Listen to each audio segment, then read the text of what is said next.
तब तक जनता की भागीदारी सुनिश्चित करना असंभव था। इसीलिए हमने हर चीज़ आपके सामने रखी। हमने टेस्ट नहीं कम होने दिए। आज दिल्ली के अंदर सबसे ज़्यादा टेस्ट हो रहे हैं। मैं तो ये कहूँगा कि अगर प्रति 10 लाख की पॉपुलेशन पे देखा जाए तो शायद पूरी दुनिया में सबसे ज़्यादा टेस्ट दिल्ली में हो रहे हैं। मैंने देखा कि कई जगहों पे उन्होंने टेस्ट कम कर दिए। टेस्ट कम कर दिए तो केस कम आने लग गए।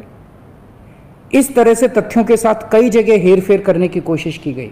हमने ऐसा नहीं किया। हमने टेस्ट कम नहीं किए, उल्टे कम करने की बजाय हमने दिल्ली में टेस्ट कई गुने बढ़ा दिए। आज लगभग 1 लाख टेस्ट दिल्ली में डेली हो रहे हैं। हमने मौत के आंकड़े आपसे नहीं छुपाए। जितनी मौतें होती थी हमने सब आपके सामने रखी, ईमानदारी से रखी। अगर ज़्यादा हो रही थी तो ज़्यादा बताई, कम हो रही थी तो कम बताई।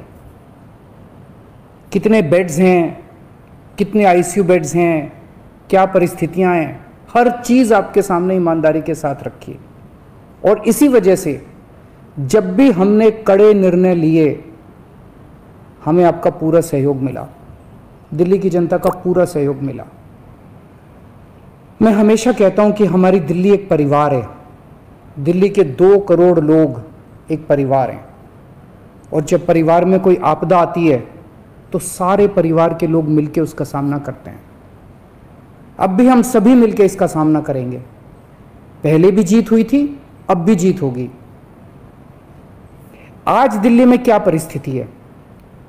पिछले 24 घंटे में दिल्ली में लगभग 23,500 केस आए हैं। उसके पिछले 24 घंटे में लगभग 25,500 केस आए थे। तो पिछले 3-4 दिन से रोज हम देख रहे हैं लगभग 25,000 के करीब केस आ रहे हैं। पॉजिटिविटी बहुत ज़्यादा बढ़ गई है, संक्रमण दर बहुत ज़्यादा बढ़ गई है। दिल्ली के अंदर अस्पतालों में उपलब्ध बेड्स की भारी कमी हो रही है। डेली 25-25 हज़ार अगर पेशेंट्स आएंगे तो कोई भी व्यवस्था चरमरा सकती है। दिल्ली के अंदर बेड्स की भारी कमी हो रही है। आईसीयू बेड्स दिल्ली में लगभग ख़त्म हो गए हैं। आज सुबह मैं ऐप पे देख रहा था 100 से भी कम आईसीयू बेड्स दिल्ली में बचे हैं। ऑक्सीजन की भारी कमी हो रही है। कल हमने सेंट्रल गवर्नमेंट को भी लिखा है, उनसे बातचीत चल रही है।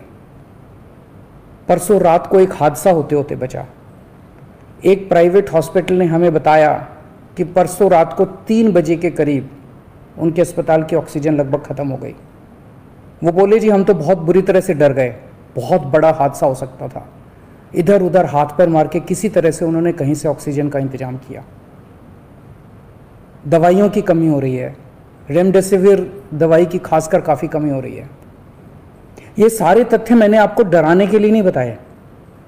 ये सारी परिस्थिति है और इन परिस्थितियों में हमें अब अगला कदम क्या उठाना है, इस पे चर्चा करने के लिए मैंने आपको ये परिस्थिति बताई है।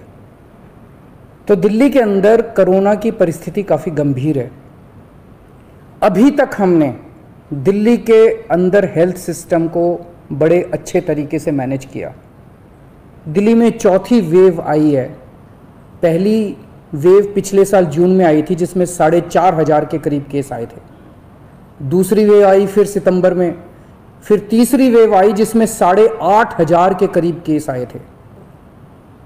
दुनिया के कई शहर ऐसे हैं, बड़े बड़े देशों के, विकसित देशों के शहर, जहां 6,000 केस आए तो उनका पूरा हेल्थ सिस्टम चरमरा गया, कोलैप्स कर गया। दिल्ली में 8,500 केस आए पिछली बार तीसरी वेव में, तब भी हमारा सिस्टम कोलैप्स नहीं किया। उल्टे हमने और ज़्यादा अपनी तैयारियां शुरू कर दी। आज 25,000 केस आए हैं। अब दिल्ली का हेल्थ सिस्टम अपनी सीमा तक पहुंच गया है। हमारा हेल्थ सिस्टम अब बहुत ज़्यादा तनाव में है। मैं ये नहीं कहूँगा कि हमारा हेल्थ सिस्टम अभी कोलैप्स किया है, लेकिन आज हमारा हेल्थ सिस्टम बहुत ज़्यादा तनाव में है। किसी भी हेल्थ सिस्टम की अपनी सीमाएं होती हैं। अनगिनत पेशेंट्स तो कोई भी सिस्टम नहीं ले सकता ना। किसी भी सिस्टम की अपनी सीमाएं हैं।